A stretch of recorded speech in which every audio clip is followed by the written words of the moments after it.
Welcome back to what is now proving to be a slightly extended version of the Camilla Tominey show today, because we want to speak to the Environment Secretary now, Steve Reed. A little late to the party, but better late than never, Mr. Reed. And we're going to get on to water pollution in just a moment. Don't you worry, because our audience is extremely interested in the issue of pollution and water companies. But before we do that, can we just have a discussion about the Afghan data leak? Can you tell us exactly who is here and that their motivations towards Britain aren't negative? Because there's a huge amount of concern that as a result of this leak, we may have unwittingly allowed people linked to the Taliban into this country. Well, there are a lot of concerns about, what happened with this leak and the super injunction that was placed over this leak.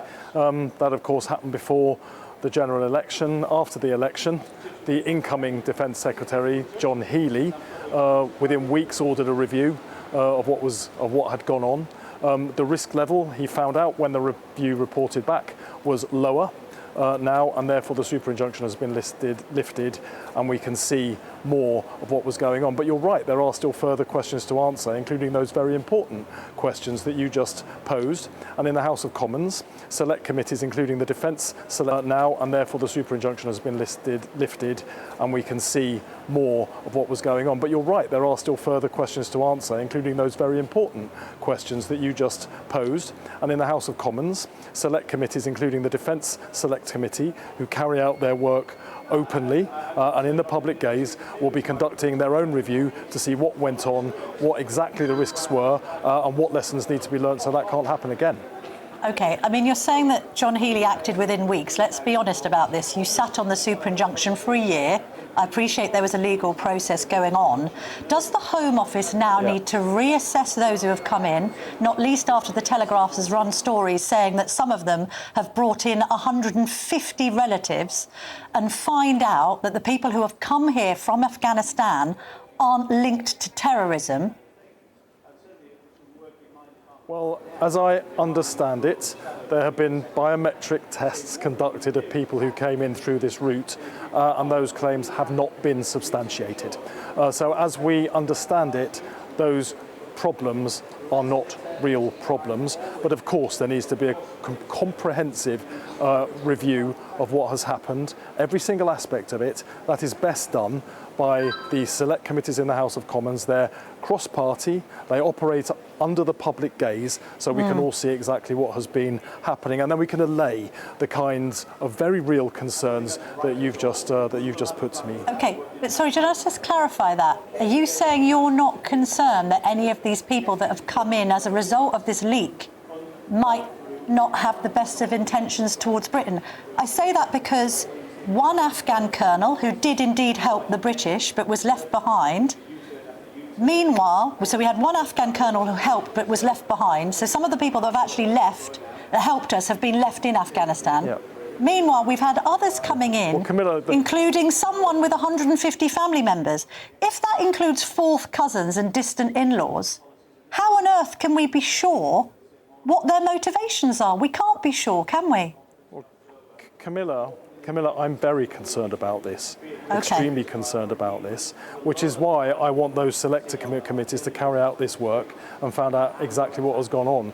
All I was saying is that the information I have been given is that there were sufficient checks on the people coming in to mean that those fears you're raising are not the case. But of course I'm concerned about it. Of course I want there to be a light shone on this, so if things have gone wrong, we know exactly what those problems are. All right. If some wrong-uns have slipped through the net, should they be deported? Well, if people have come into the country who shouldn't be here, then they would be removed. Over the last year, the government's removed over 30,000 people who were here and had no right to be here. So that is what would happen, I presume. OK. You've come out with a couple of announcements today on water. You're saying that you want to halve water pollution by the end of this Parliament. The Telegraph has given a slightly different view of it and said that what you're proposing may increase the bills of middle-class families. It seems to me as if whatever water companies do and whatever the bosses pay themselves, the inevitable result is that the bills of ordinary people end up going up, Steve Reed. Well, the reason people's water bills went up so shockingly last year, and I was furious about that as everybody else was, is because our water sector is completely broken. That's why we're seeing big bill rises. That's why we're seeing record of levels of pollution in our rivers, lakes and seas. It's disgusting. Nobody wants to see that. It's also damaging the economy because we're not building the water to allow house building to go ahead. We're not building the reservoirs to catch the rain so that we've got enough tap water when we have drier periods, and that's why we're having hosepipe bans at the moment as well.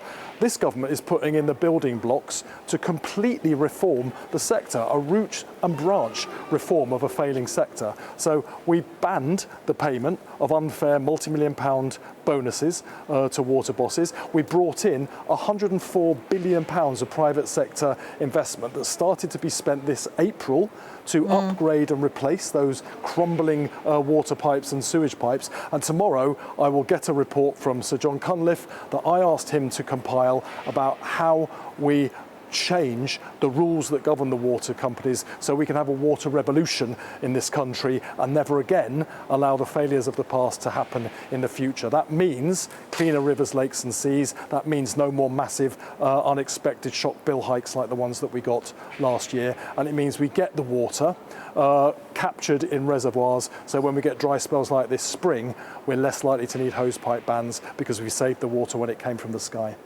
On executive pay, I'm sure many people watching and listening to this absolutely welcome the news that you are stopping bonuses, but there's nothing necessarily stopping these water bosses simply from increasing their salaries.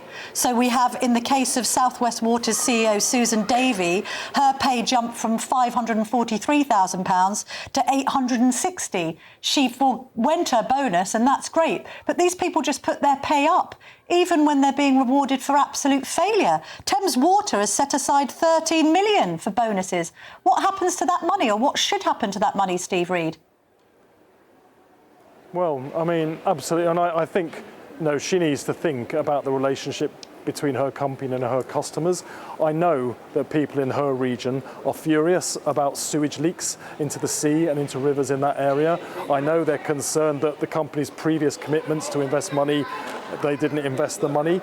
She needs to think about the message she's sending to her own customers and the lack of trust that already exists between customers and the company about what that decision is leading to. One point I'll make about the bills that people are paying as well. We have at least ring-fenced customers' money, so in the increases that people are being asked to pay, it can only be spent on upgrading water infrastructure, sewage pipes, building reservoirs. It can no longer be diverted to pay for those undeserved bonuses or dividends that we saw run out of control over recent years.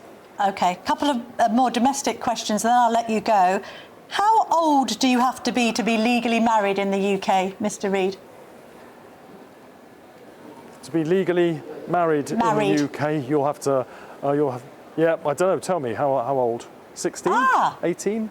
No, it's not 16. This is a trap that your colleague, the Deputy Prime Minister, Angela Rayner, fell into. She justified votes at 16 by saying that's the age you can get married. Actually, you can only get married when you're 18 in this country. Why doesn't the Deputy Prime Minister, or indeed the Environment Secretary, know basic laws of the UK? Well, having votes at 16 was something that we put in our manifesto. We won a majority in the House of Commons. Now we're getting ahead and we're implementing our manifesto. 16 and 17-year-olds can already vote in certain elections in Scotland and Wales. I think it's reasonable to give young people a say in national elections here in the UK as well. And final question. When Diane Abbott appears to have cultivated a history of making remarks that are extremely offensive to the Jewish community, why just suspend her from the Labour Party?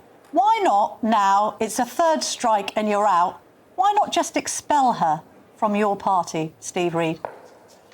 Well, she's been suspended, and that means all of those questions are being looked at. It's not for me, I'm not part of the process that will conduct the investigation into what's precisely has happened. They will have the chance to speak to her as well, so we'll have to wait and see. Well, I'm not the person who sets the rules, and I'm not the person that will be deciding the sanction. I think it's right that she's been suspended, but let's just give it the time for the people who are charged with looking into this to do their work, and then we'll find out. All right, Environment Secretary Steve Reid, I'm glad we got to have this chat. Thank you very much indeed.